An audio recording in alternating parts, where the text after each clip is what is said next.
G'day there, podcaster. Ben here.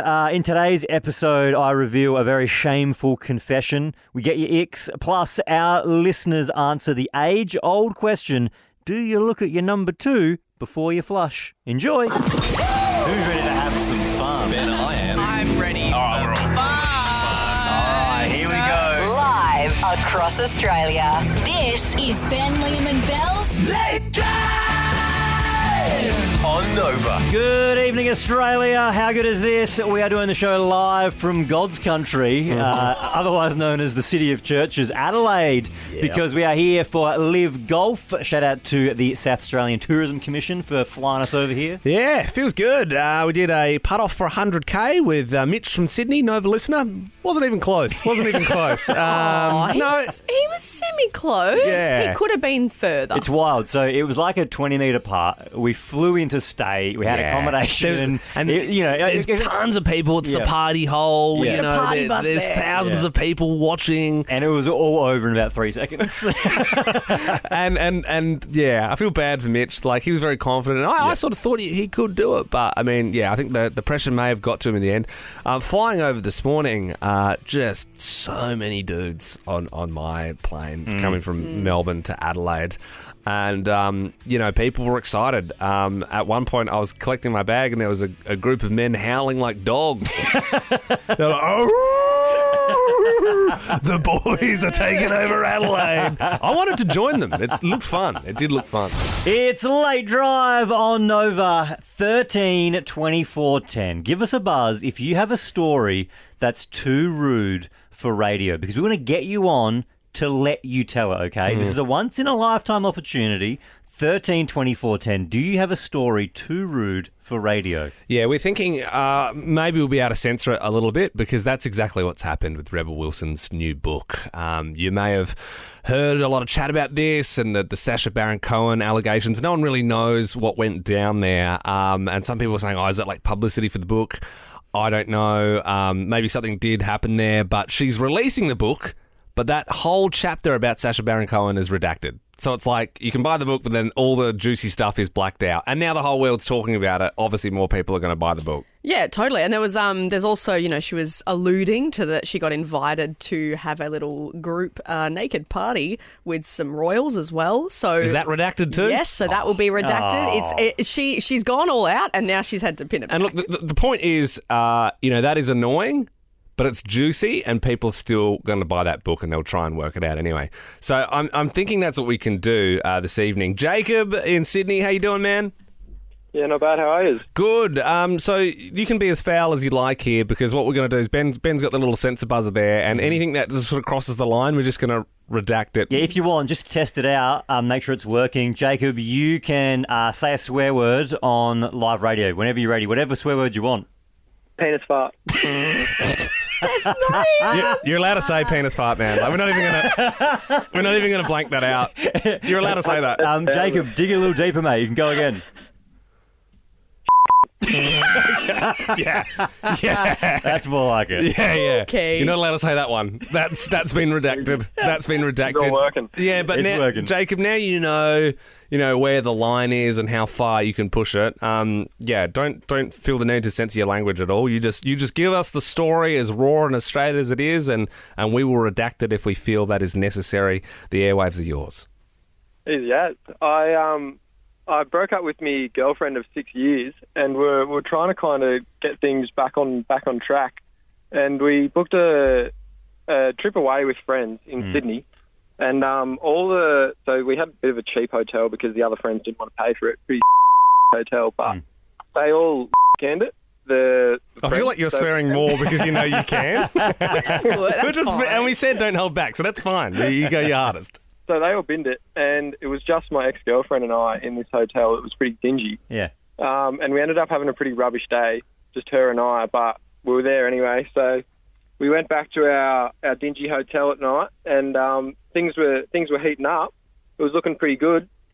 She asked me if I've got any protection, and I assured her I do in my wallet. So I got up and got it, and I opened my wallet to find a little KFC wet wipe instead of a condom staring back at me. So that's a bit of a shocker, but don't worry, I've got another one. I'll open the other side of me wallet and 2 for 2 on the KFC wet wipe. Did someone say So there I KFC? was. Yeah, KFC wet wipes in hand. No action for me. Still single. There was a part of me, Jacob, that thought you were going to say you just kind of, did it and then went, oh, we'll just KFC wet wipe it after and she'll be right. God damn. Unfortunately not. Finger looking good. What a story, Well done. Jacob. Yeah, and look, and the best bit is we didn't even have to censor too much of that. I think people can get the general idea. Ben Lehman Bell here on a late drive. I traded places with my wife yesterday. For the very first time ever, I had a lot of stress on what to wear before going out. Normally, I'm the one picking up the pieces, and she'll have like an outfit on, and we've got the Uber booked, and then I'll brush my teeth or something, and then she's changed again. And I'm like, what the hell was that? And she's like, I don't know which one to wear. I thought we locked one in, honey. This is the 8th outfit now. And I get it, because I think sometimes women have that sort of thing where they feel like they don't want to wear the same thing in front of a group again because they feel like they might be Which, judged. for the record, that is only enforced by them. Oh, yeah, 100%. No guys going like, oh, did you see what Jenny, she was wearing that last month when we went out to dinner. Oh, what a bogan. No dude has ever said that. It is that, but it's so much more than that. What It's else like, is it? is this a skirt, heels and top, or is it a pants, flats and top, or is it a dress? Is it a dress with a jacket? Is it tights? Is it not tights? Is it pants and a crop? Is it not a crop? Is it long sleeve? And look, Belle, it's very tough. And that's sort of confusing me what you're saying there, but I kind of can relate now because I kind of get what you mean. Because normally, like I'm wearing the same thing to work as I am out for dinner, as I am to a gig, wherever. That's like wild. it's sort of just t-shirt and some Sambas and I rock cargo pants a lot, and it's the same thing like every day. But it rattled me yesterday because I went to the MCG for the big Anzac Day clash, obviously huge game, Essendon Collingwood, and I've never been in the MCC before, which is like the fancy sort of. And my mate texted me because he got me the ticket and said just before I left, he was like, oh, just a heads up, it's collar only. Like they enforce it. And then it sort of sent me into a bit of a tizzy because I don't really have much collared stuff. And then I was like, but it's cold. And then I don't have a jacket that would go well with a collared shirt. And then I was like doing that thing that my wife Sarah does sometimes. I was like fretting and like throwing things around. I'm like, I can't wear anything. I got no clothes to. I got nothing. And she was like literally like taking things off. She's like, what about this? And I'm like, that looks stupid. Like I don't want to wear that. Like no way. Like, and she was like trying to put outfits out for me. And I like the final straw for me is she was like, oh well, if it's collar, what you should do. This is her suggestion. She goes, this is a new group of guys, by the way. I know one of the dudes and I don't know the other like 5 of them. She's like, just wear your blazer. I'm like, are you kidding me? I'm going to rock up to the pub on Anzac Day in a blazer. Like, I wore a blazer at our wedding and she wanted me to wear the one that I wore to our engagement party. I'm like, but that's a casual blazer. Yeah, but do you know how dumb I would look? No, but like with a new group of guys. And then I rock up like Will from the In-Betweeners wearing a blazer. Like, you don't want to... And I honestly stressed so much that I ended up going... Because I was like, oh, I've got nothing to wear. So I had like a button-up shirt. Yeah. But then I just wore like a T-shirt underneath it. But because it was really cold... And I didn't have any jackets that went with a collared shirt. And I read it has to be a collared shirt. It can't be a collared jacket. It has to be a collared shirt. So then I wore like these thermal things underneath so it looked like I was wearing a bulletproof vest because I was. And then I rocked up and all the guys were just wearing cool stuff. They were wearing like they just all looked cool and they were all wearing like just kind of like what Ben's wearing today. Like it's just like a flannelette shirt. It's fine. It's got a collar on it. And I was like, oh god, like it's such an idiot. Like I rocked there with 4 layers. Dude, on. I've got thermals on. Like I'm in the Arctic, I was sweating bullets because it was kind of cold in Melbourne, but then you're in the pub and you're like dying. Everyone's playing 2 up, and I was like beads of sweat, and they were like, "Man, you didn't even bring a jacket. That's crazy." And I'm like, "Yeah, I don't really feel the cold. I'm like literally trying not to pass out from my snow thermals underneath my white t-shirt." Ridiculous, but now I get it. It's a late drive right across Australia. Look at the time. It's 6:10. Hallelujah, it's 6:10. Well, g'day to Stacey in Brizzy. The windmill has fallen off the Moulin Rouge Theatre. Can you tell us? Question 1, what French city is that in? Paris. You've done it. Honey Birdette ads made them the most complained about company in Australia last year. What do they sell, do you know? Lingerie. Yeah, and what else? They sell other stuff. Yeah. Do they? You ever been into Honeybird yet, I Belle? haven't, no. It's too expensive for me. They sell some freaky stuff. Yeah, Belle gets her lingerie from Salvos. She actually does. Yep. Chances are if your nan has died in the last few years, Belle is now rocking them knickers. Okay, third question here for you, Stace. People on the internet have been searching for the real identity of the Baby of India stalker. Have you seen that show on Netflix yet? No. Oh, it's a good one. It's very creepy, though. Very creepy. Which one of Santa's reindeer shares its name with kebab meat? Dasher? It's not Dasher. There's no such thing as Dasher kebab meat. Steph in Sydney, do you know the kebab meat that is also one of Santa's reindeers?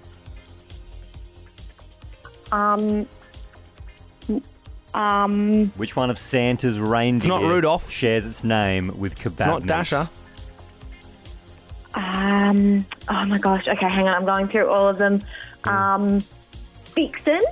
It's not Vixen. There's no such thing as Vixen kebab meat. Victoria in Brizzy, which one of Santa's reindeer shares its name with kebab meat? Donna? She's done it.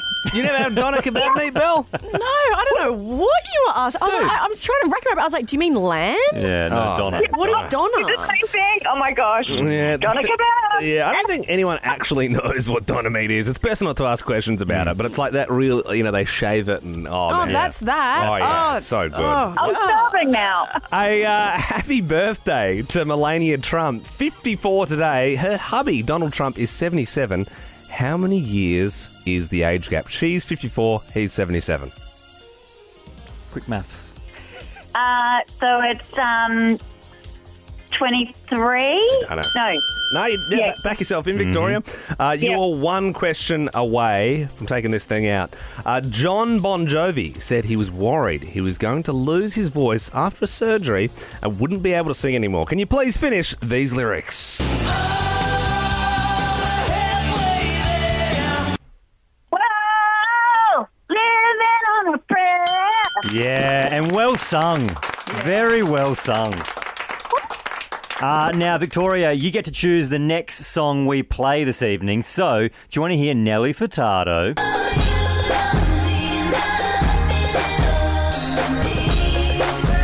Or Nelly Furtado.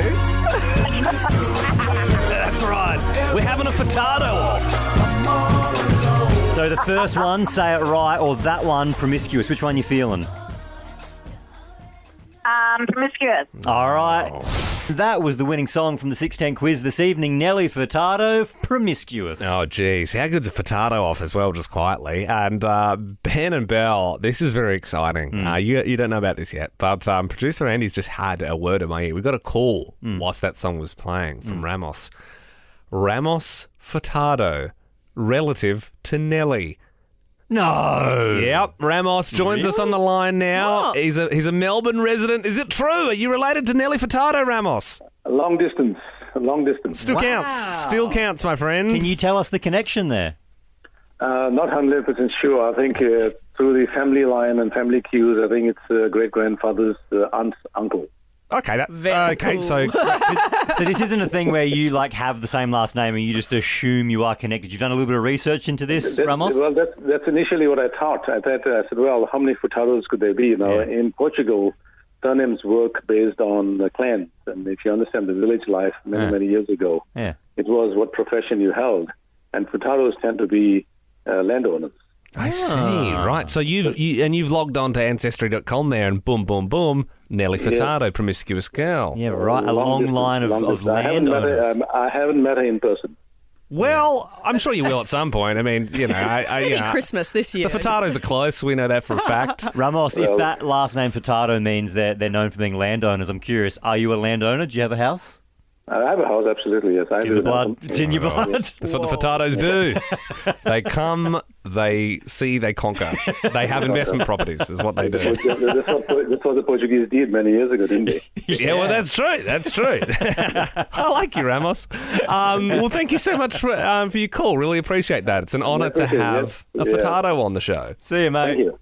Thank you. All the best. Bye, Ramos. Oh, well, there you go. I mean, what a show we're having. We've had the option of 2 Nelly Furtado songs, played one, and spoken to a cousin. We are off on our flyer this evening. Late drive right across Australia with Ben, Liam and Belle. And Liam and Belle, I reached a new all-time low yesterday, and I have to get what I did off my chest. Ooh. So my wife, Sam, lovely cook. She does most of the cooking in our house. I'll cook sometimes. She'll do most of the cooking. And last night she was making like these chicken thigh things, and then there were some veggies on the side. And the chicken thigh things were like marinated, and it's really yummy marinade. And you know, it's like when you cook something with marinade on it, there's always the crunchy bits left in the frying pan. No, I love that stuff. They're my favourite bits by far. Oh, yeah. Like I'll go out of my way to eat the crunchy bits. Yeah. And Sam always hates it when I eat the crunchy bits because she says, no, they're known to be carcinogenic because it's like it's just burnt sugar essentially. But, you know, they say that about everything. Yep. You know, Yep. Coca-Cola, smoking. Smoking's carcinogenic. Do we know that? What's next? Vaping? Okay, well, Give me a break. No, obviously. Disclaimer, we know it is carcinogenic. Don't do that. Just having fun, obviously. Yeah. Snus, though, verdict still out. No, that's not good for you in no way, shape or form. If you need it, send Liam a DM. So anyway, back to the little burnt bits in the frying pan. So she cooked these lovely chicken thighs, and they were marinated. And when she was done, she started scraping up all the little burnt crispy bits into this ball. I want to say it's probably almost the size of my fist. A lot of crisp. A lot of crisp. A lot of carcinogenic crisp. And it was all scraped up into this big ball. And I was like, oh my God, honey, I love you so much. Like, you're getting me this big burnt carcinogenic ball so I can eat it like an apple. Yeah, it's sort of like a kid licking the batter. If grandma's making a cake, or she's scraped all the burnt bits off the pan for you to eat. Yep. And so I went to go to grab the carcinogenic ball, and she slapped my hand and she said, "Ben, seriously, no." And I was like, "Ha!" I thought she was joking, and I was like, "I'm going to eat that." Yeah, and this is my it was a bit house as well. Yeah, I'm eating that ball. We both paid for this chicken. It's as much mine as it is yours. And it got to the point where we were kind of almost fighting. Like she was pushing me away, and she was like, "No, you're not eating it." And I was like, "Give it to me. Like I want to eat it." I'm getting angry now. Give me the cancer. Yeah, it's my health. I want to eat it. And she honestly said, "You have a son to think about. Whoa. You can't eat this." Well, let's not bring Freddie into it. And she threw it in the bin. Later that night, this is a true story. She doesn't know this, and I have to get it off my chest. That's bad. Later that night, I got it out the bin and I ate it. Pig boy. Wait, hang on. But was it all like shattered, or was it still in a clump? No, it was still in a clump. Was it cold? It was cold as well, yeah. No. What was it touching? It was just in the bin. I tried not to look, but it was in the bin. Oh, wow. Yeah, it was wow. And you guys give me shit for eating food that's a little bit day old. Yeah. Okay, that is next Well, it level. wasn't day old. It was still it was a couple of hours old. And I'll put my hand up and say, I'm not the, I'm not the cleanliest guy, and I've eaten out of bins before as well. Like, if I'm being completely honest, like, I remember once I ordered. So this is when I was just sort of first started dating my wife, Sarah, and she, I was going through a phase of like, I think when you're an adult, like, so you get like a burger from McDonald's or whatever, but then when you're an adult, you're like, well, I've had a few drinks. I'm going to have 3 burgers. Like, what, because it's my money. Who cares? Whatever. And she would get really angry when I did that. And like I remember once pounding 2 burgers, and she was like, "Are you serious? You put 3?" And then she put it in the bin, and then because she didn't trust me, she put detergent over the top of it in the bin. And I was like, I must admit, when it was in the bin, I was like, I'm still gonna eat that. But then the detergent, I was like, come on, now you've ruined it. You've ruined it. At least I'm not alone. Well, that's it. No, I'll eat out of bin if it's worth it. Bin Brothers. Bin Brothers. Bump it up, brother. Woo, like raccoons.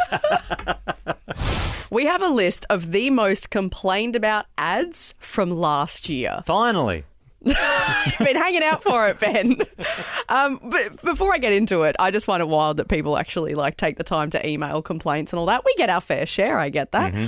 But these are the ads that has riled people up so much that they have made a formal complaint. People might complain about us complaining about people complaining right now. Totally. Crazy things have happened. And let us tell you that. Really quickly, we once got a complaint. In fact, Liam specifically got a complaint because he said to someone something about shoving their pie hole full of cake. That's right. And he got a complaint, like an official complaint, because they said that pie hole is somewhere food goes, and that could be offensive to the person that he said it to.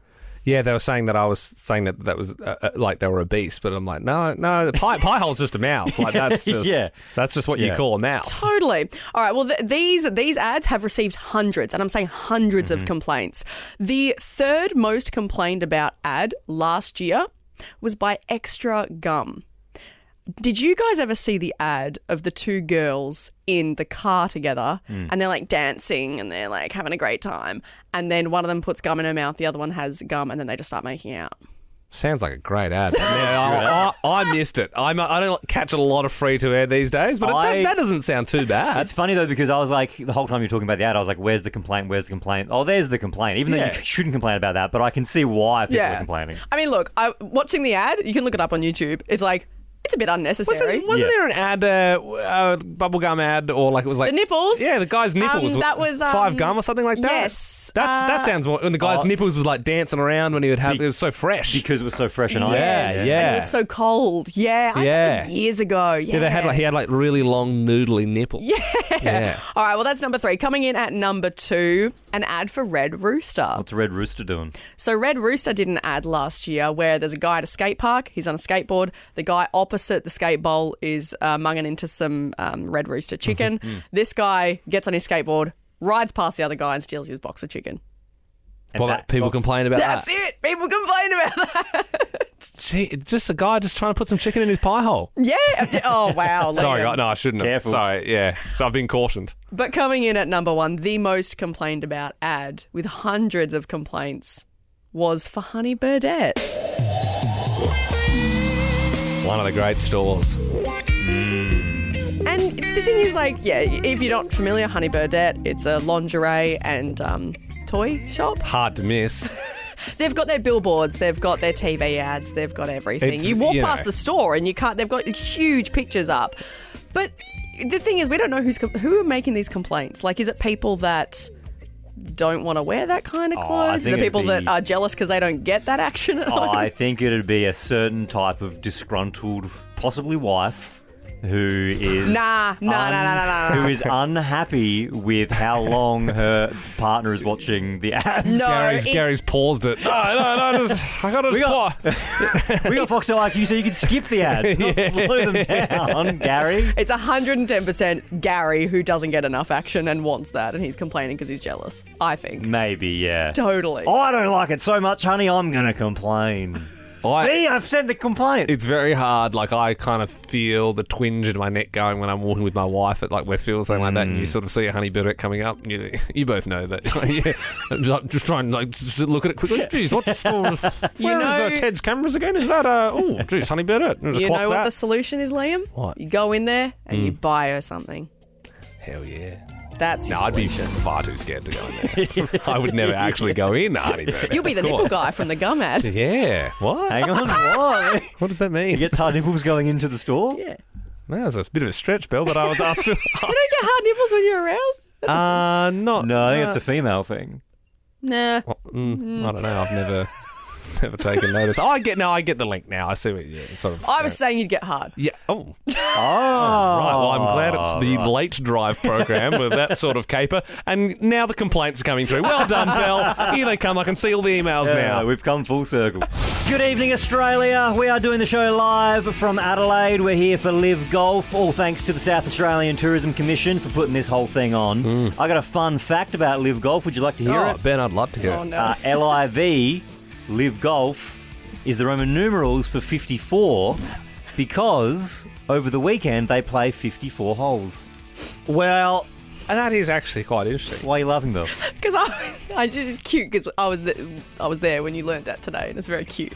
I didn't learn that today. Yeah, you did. No, I didn't. I knew that already. You're referring to, we did a quiz with some listeners at LIV Golf today, and I was running the quiz and asking the questions. That was one of the questions, yes, but I already knew that. Yeah, and here's a fact for you, Belle, that I already knew. Chase Koepka got a hole-in-one at the LIV Golf last year. Correct. I already knew that, Ben.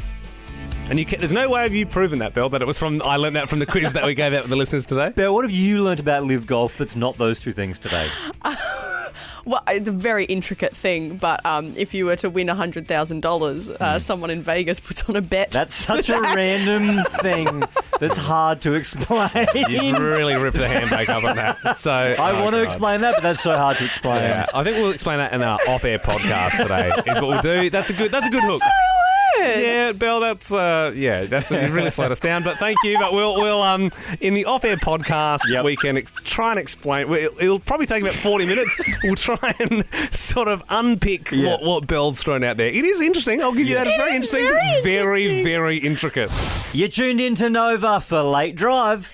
We are currently joined by 3 people on the line. We've got Katie, Adam and Ash. Now, you guys don't know why you've called. Good evening. Good evening. How are you? Now, we are going to be asking you a personal question, guys, but don't overthink it. There is a new stat that has just come out that is saying that approximately 80% of people look and inspect their number 2s in the toilet when they finish. Now, it doesn't specify if it's before or after the wiping, but some people are commenting on this thread saying they do inspect their poo either before or after. Now, I'm going to ask you two first. Do you inspect your number 2 in the toilet, Ben? Hell yeah, man. Oh, Liam's keen. Yeah, I mean, I definitely, would just wipe, but then I would also look. But I'm not going, then looking, then wiping. Does that make sense? Yeah. Okay. But I'm definitely not avoiding it. Okay, Liam, when are you looking? Every time. So you go, then you look, and then you wipe. Oh, unless it's feels really impressive, you know what I mean? Sometimes it's like, what have I done there? But I don't think a poo's ever sailed by without me just having a bit of a look. I think it's good to, because it's like a health check. Well, that's it. Correct. That's it. If there's something in there that's not supposed to be in there, then you picked up on it. You're a doctor. Absolutely. Well, that's the thing. You're really right, Liam. So I did a bit of like a research on this whole thing because I was like, okay, well, what are the pros and cons? So, plot twist, no cons. All pros, you should absolutely 100%, according to doctors, every time you go, look at the colour, the consistency. The consistency? Yes. That sounds like you're getting in there with a rubber glove. But you should see. You know what I mean? No, you don't have to look at it that hard. Imagine if you had a poo chart at your house and on the back of the bathroom door it had like a little whiteboard and you could keep track of that. Yeah, I've seen them in hospitals. It's just like, oh, this is a bad one. This is good. That's what you should be doing. They said you should. So let's do a little test here. All right. So hang on, Belle, we haven't done you yet. Yeah, I look every time. Okay. Katie in Adelaide, do you check? Yeah, absolutely. And I think that anybody that says that they don't is lying. Yeah, for sure. No, I think you're dead right, Katie. And be honest, are you doing it for health reasons or more just because you just want to check out what's happened there? I mean, just probably looking for a personal best, to be honest. Yeah, you just do. I'm in the same boat. I get you. Yeah. Adam in the Gold Coast, do you check the bowl before you flush? Very much so. How am I meant to know how good my gut is if I'm not looking? That's yes, it. It can also show if you've got early signs of bowel cancer. It can show how your digestive system is working. You should definitely be doing it. All right, last one. Ash in Melbourne, are you having a look before you flush? Yeah, of course. Like a quick little sneaky peek before you shut the lid and have a flush. Absolutely. Yeah, interesting. Do you shut the lid and then flush? Yes, you don't? Yeah, No. This is a whole other debate. Is that to stop splashback?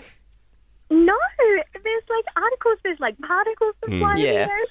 It's the lid for That's a what reason. the lid is for. That's literally what the lid is for. Hang on, because I'm not closing the lid when I flush. No, yeah, so they've used like infrared cameras and it's like the poo particles just fly. So- All the E. coli flies around the room when you flush. So, Liam, you telling me you shut the lid when you flush? No, I Oh, like the Kraken going back into the... I watched the whole thing, I'm staring into the eye of the storm. Yeah. No, I'm copying the full E. coli blast, but I know it's not the right way to do it. You know what I mean? Like, I know you are supposed to shut the lid first. Yes. Yeah, but then it's also like...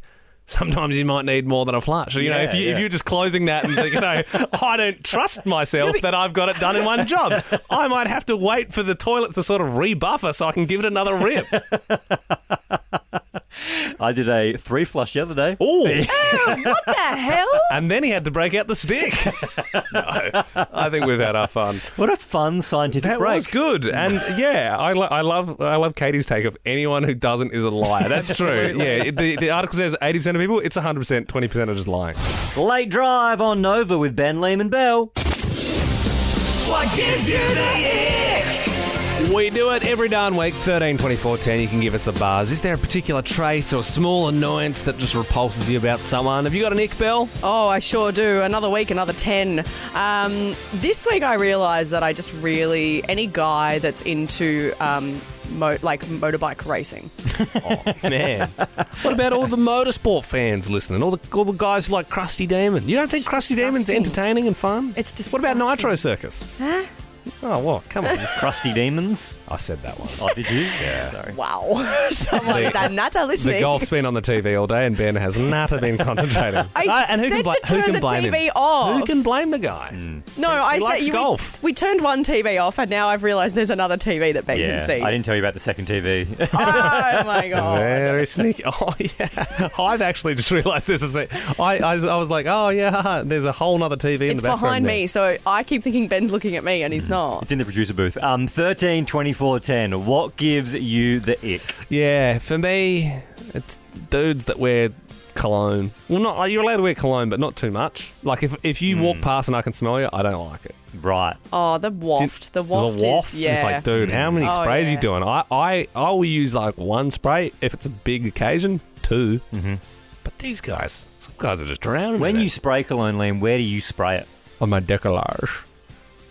On your what? My décollage. What's a décollage? Like, so uncultured. That's your little, is that a little like where you would kiss, if you wanted to kiss me on the neck, you'd kiss me. Kiss him on the décollage. You can kiss my décollage if you want. I spray once on my décollage. Yeah. And then I spray on my wrist. And then I rub it together. Oh, really? Can I? Don't you just do that if you're trying one in the shop?